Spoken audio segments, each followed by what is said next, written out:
There comes a moment, quiet, cruel, unforgettable, when a person no longer recognizes the reflection in the mirror. Not because the face has changed, but because the fire behind the eyes has dimmed, the voice has grown too tired to roar, and the identity once worn with pride now feels like a costume worn by someone who didn't make it.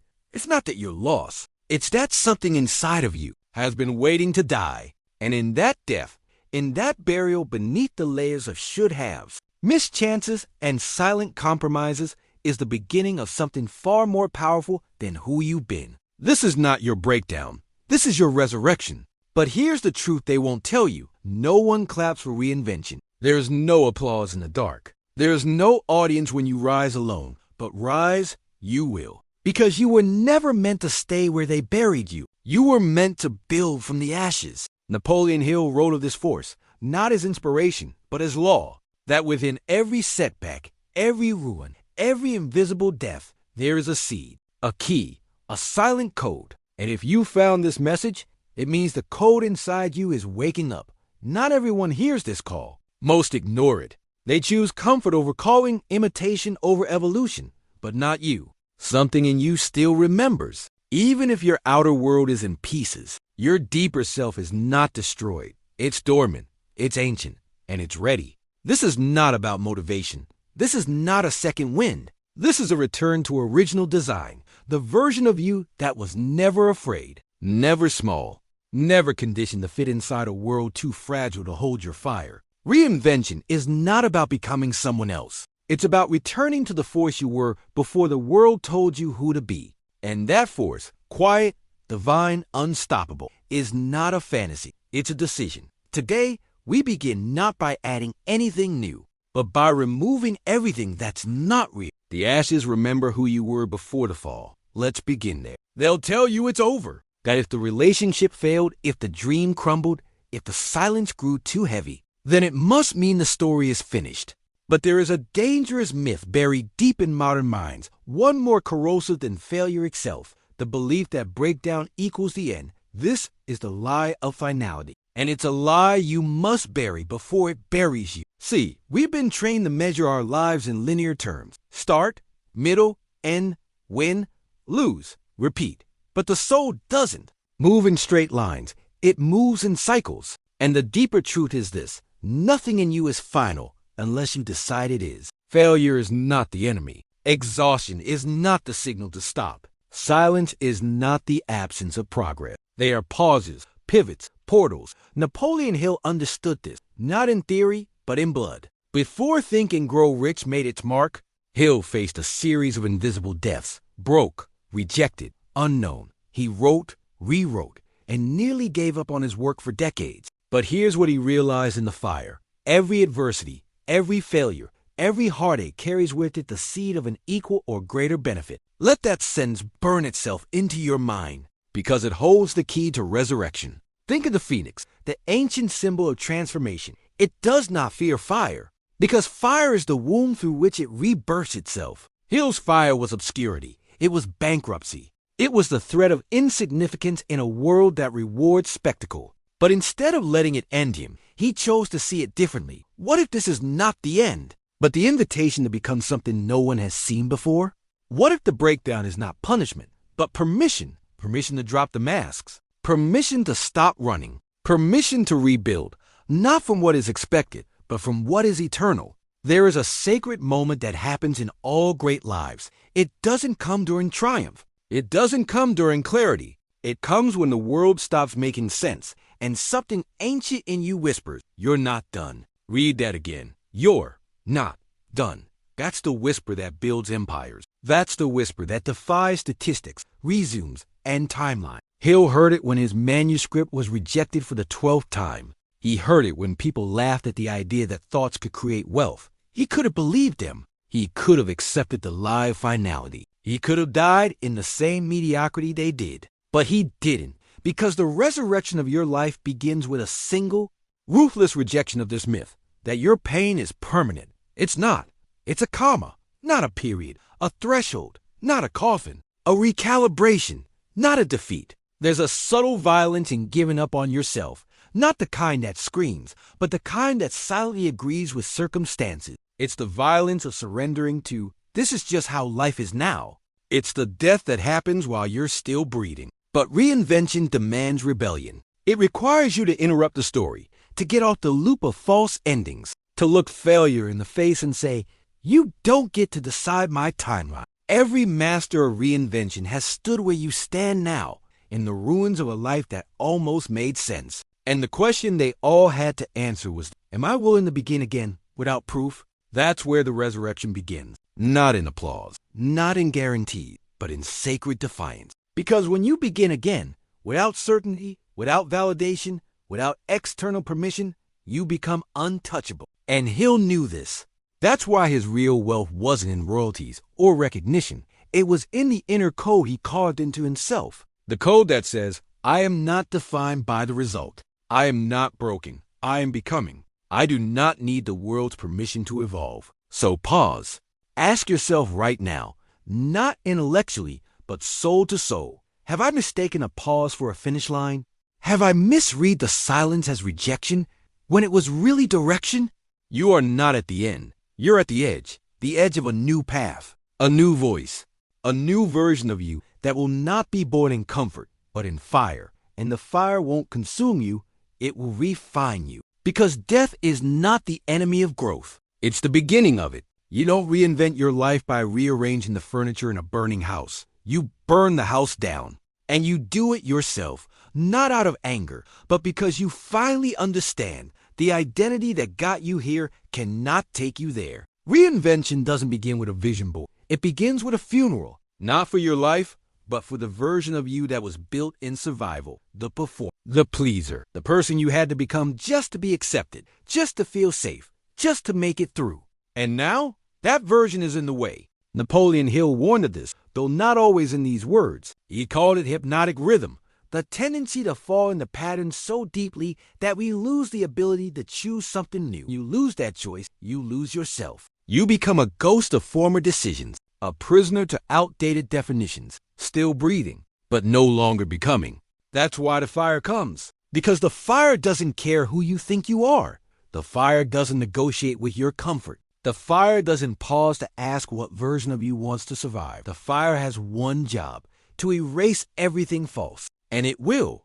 At first, it feels like death. You lose your sense of direction. Your achievements stop making sense. The routines that once gave you structure now feel suffocating. Your name no longer fits. Your habits feel like chains. Your goals seem like someone else's dream. This is not failure. This is not regression. This is the sacred burning. And though it feels like loss, it's actually liberation. You are not being punished. You are being emptied for something greater. It's terrifying to let go of your name, to let go of the titles, the roles, the reputation you spent years building, to stop clinging to the image you've carefully curated, to stand naked in the truth of your becoming, without the armor of identity. But hear this, if it can be burned, it was never truly yours. Real power doesn't burn, it remains. Like gold in fire, like stone under pressure, like truth in silence. Napoleon Hill spoke of definiteness of purpose, not as a luxury, but as a survival mechanism. He said,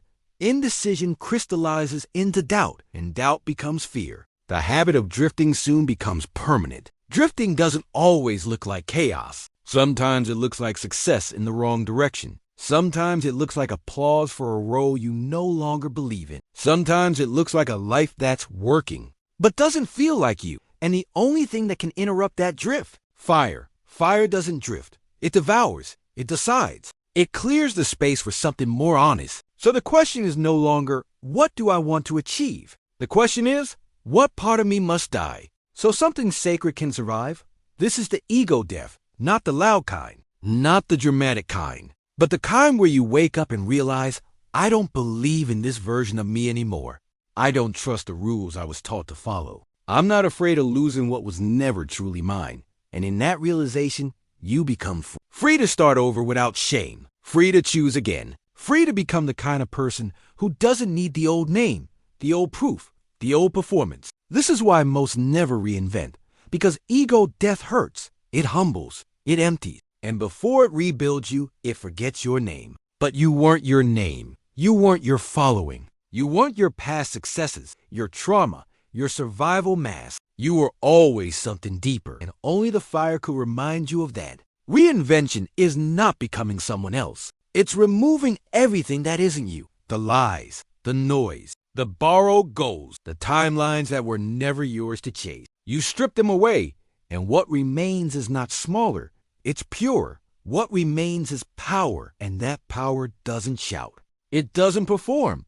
It doesn't seek approval. It simply is, like the phoenix rising, not in desperation, but in destiny. So let the fire come. Let it unname you. Let it strip away the image. Let it make you forget who you were pretending to be. Because on the other side of that fire is the voice you haven't heard in years, the strength that doesn't depend on applause, the identity that doesn't fear death because it's been through it, and that version of you, it can't be stopped. There is a space they never talk about. Not the beginning, not the end, not the storm or the sunrise, but the space between, the quiet stretch where the old version of you has already died, but the new one hasn't fully taken shape. This is the silence, and this silence is sacred. But it doesn't feel sacred at first. It feels like drowning in stillness, like floating between identities, like waking up in a house with no furniture, no mirrors, no doors. Who are you without your titles? Who are you when there's no performance left to maintain? Who are you when the masks have been melted off by the fire? But the new face hasn't formed. That's where we are now. And you must not run from this place. Napoleon Hill called this the testing period, a moment after the decision is made, but before reality reflects it. A moment where the soul is exposed, unguarded, unshaped, and must decide if it will trust the unseen. Most don't survive this stage, not because it kills them, but because they panic in the silence. They rush to fill the void. They run back to what's familiar. They mistake stillness for stagnation and rebuild the very prison they just escaped. But the silence is not your enemy. It is your crucible. Here's what you need to understand. Before the new identity can emerge, the old self must be grieved. And grief doesn't always look like sadness.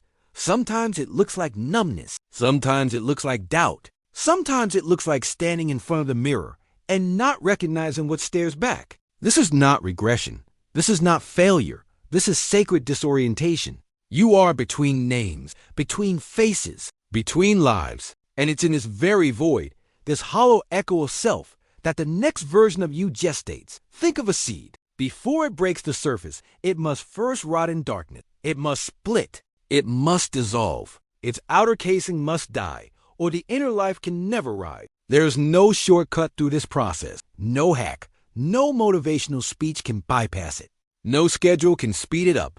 Because this isn't about doing more. This is about becoming nothing, so that the truth can emerge from everything you are. In Outwitting the Devil, Hill revealed that the devil doesn't show up with horns. He shows up in your mind as confusion, as hesitation, as mental fog. He keeps you from reinvention, not by stopping your actions, but by attacking your clarity. In this silent space, you'll hear echoes of that voice. What if you made a mistake? What if you're not who you thought you were? What if nothing comes next? But clarity is not a gift. It's a war, and it's won here in the silence, by not running, by not filling, by not retreating to the old self just because the new one hasn't knocked yet. This moment, right now, is the holiest part of your resurrection. Why? Because you are fully exposed. And that exposure is the birthplace of sovereignty. You are learning to walk without validation, to stand without scaffolding, to breathe without the need for external oxygen. You are building an identity that is no longer made of mirrors. And that is the kind of identity that cannot be broken because it is not borrowed. Let it be awkward. Let it be slow. Let it be silent. There is no need to rush back into form because the version of you that's coming, it's not being built through pressure. It's being revealed through presence, and presence lives in the silence. So sit in it, speak to it, ask it questions. Let it teach you what achievement never could. You'll begin to notice things. The voice of fear begins to weaken. The voice of truth gets louder, not in volume, but in depth. You'll start to feel your own gravity returning, not pulled by outcome, but anchored in identity. This is the rebirth most never reach. Because most need noise, most need momentum, most need proof. But proof is a coward's requirement. Power doesn't wait for proof. It grows in the dark. It forms in the quiet. It crystallizes in the moments where nothing seems to be happening, but everything is. The silence is not empty. It's full of the future version of you, the one you haven't met yet. But who's been waiting for this exact moment of stillness to arrive? So let it echo. Let the silence shape your spine, your soul, your voice. This is the space where reinvention doesn't perform. It prepares. Stay here long enough, and you'll begin to hear the whispers of who you're becoming. And when you emerge, you won't just sound different. You will be different. Because the world doesn't need a louder you. It needs a truer you. And that truth is forged in the silence. There's a moment after the fire, after the silence, where you look around, and there is nothing left of what you once called you. No old routines, no familiar identity. Just fragments, ash, space. It feels like loss, but it's not. It's freedom. Because when nothing remains, you're finally free to choose everything with intention. This is the moment of reconstruction. But here's the truth no one tells you. Most rebuild too fast. They mistake stillness for failure, and they rush to fill the emptiness. They copy old models. They mimic others' blueprints. They throw up new walls using the same bricks that once confined them. And so the cycle repeats. But you are not rebuilding for applause. You are not reconstructing for relevance. You are here for alignment. This is not about regaining what you lost. It's about redefining what you're becoming. Napoleon Hill didn't write Think and Grow Rich in a vacuum. He wrote it after he watched his life collapse multiple times. He lost jobs. He lost status.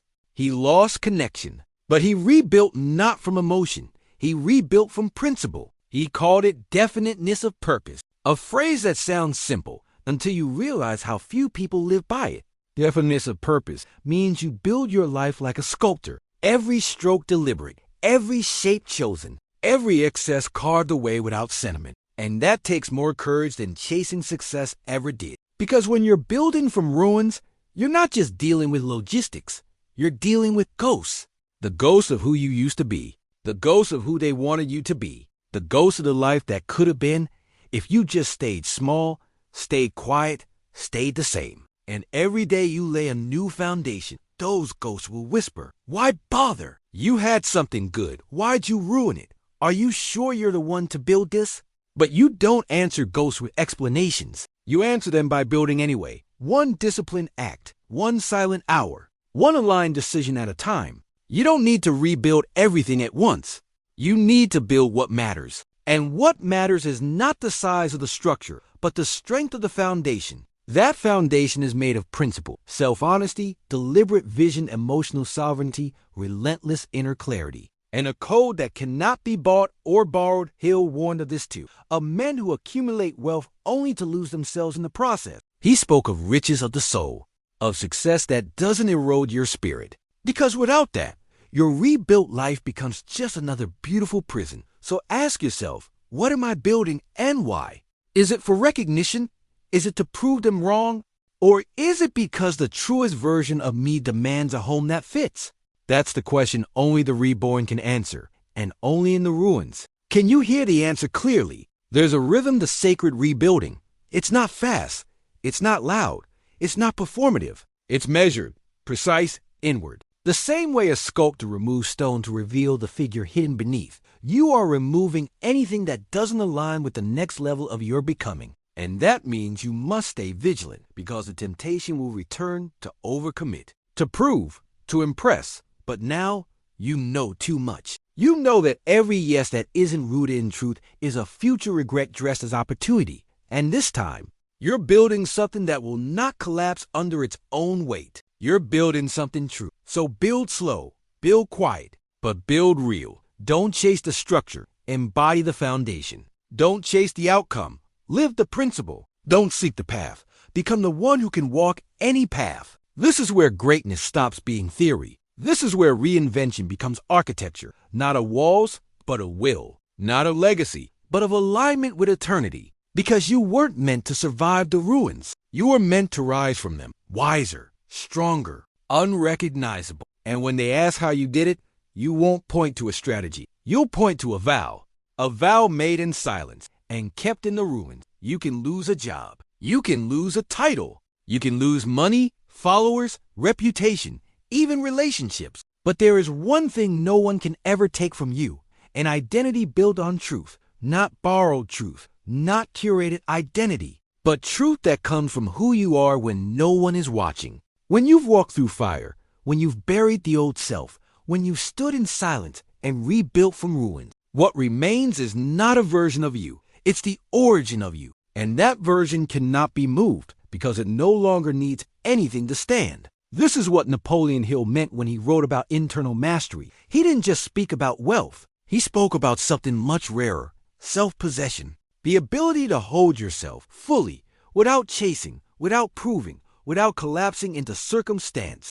Because if your identity is built on results, then your worth dies every time you fall. But if your identity is built on essence, then you are never not valuable. You are never not powerful. You are never not whole, even when the world disagrees. We live in a time of performance. People don masks like armor. They become experts at playing the role: the entrepreneur, the healer, the artist, the achiever. But the tragedy is this: when the role is threatened, the person collapses. They built their worth on external scaffolding. And when that scaffolding shakes, so do they. But your reinvention has taken you somewhere deeper. You no longer build for performance. You build for principle. You no longer seek identity in reaction to pain. You forge identity from the power beyond pain. And that is a kind of power the world cannot give you, and therefore cannot take. Pause. Reflect. What are you still afraid to lose? Whatever it is, that's where your identity is still attached. But the version of you that survives any storm,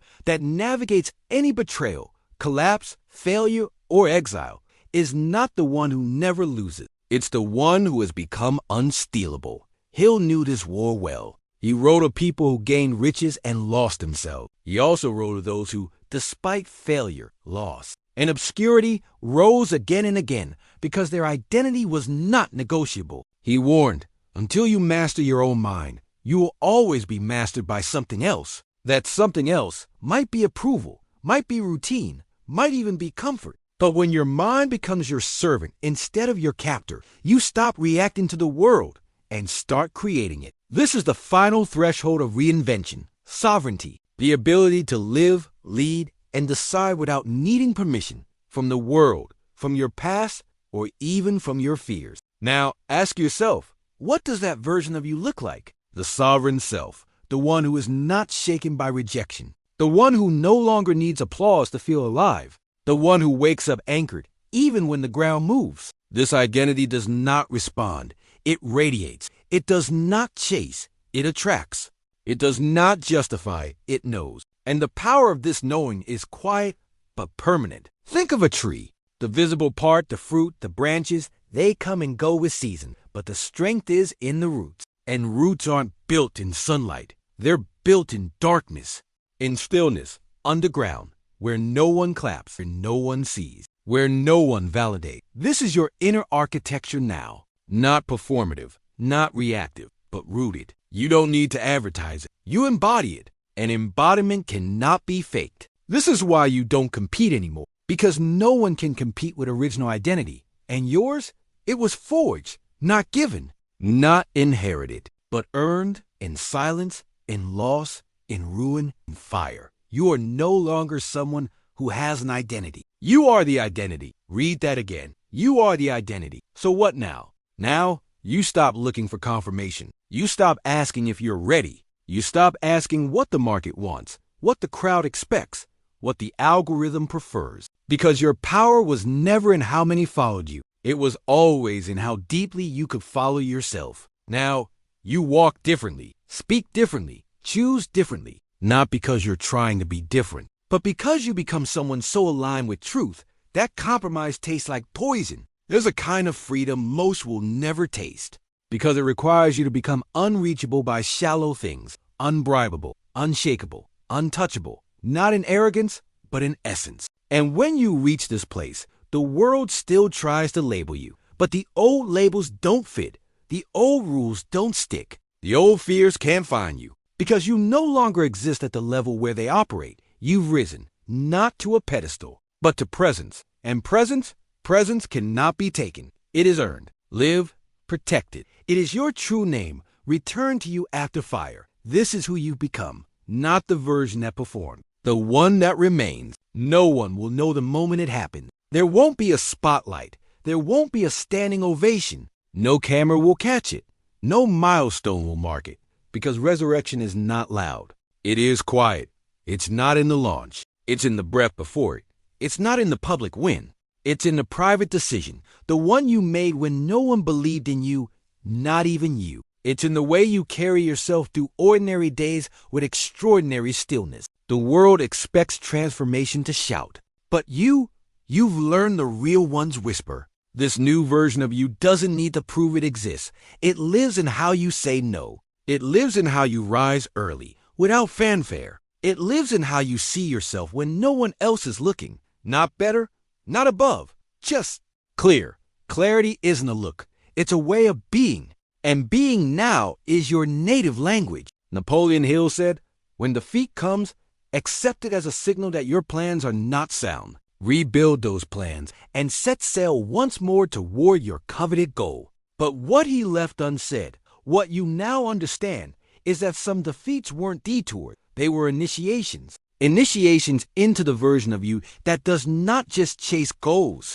but embodies destiny. Because goals are about performance. Destiny is about presence. You are no longer rushing to become something. You are simply being who you were too afraid to admit you already were. The resurrection isn't about arrival. It's about return. Return to power. Return to truth. Return to stillness and motion. You walk into rooms differently now. Not because you're trying to dominate, but because you don't need to. You don't need to posture. You don't need to explain. You don't need to shrink. This version of you carries legacy in silence, because legacy is not built through noise. It is built through alignment, discipline, and presence. Now you move with rhythm, not the rhythm of culture, not the rhythm of deadline, but the rhythm of something much older, much wiser, the rhythm of your own becoming. You know how to pause, how to listen, how to act without rushing, how to rest without guilt, how to choose without fear. And in that rhythm, you are unshakable. Because you're no longer living from reaction. You're living from ritual,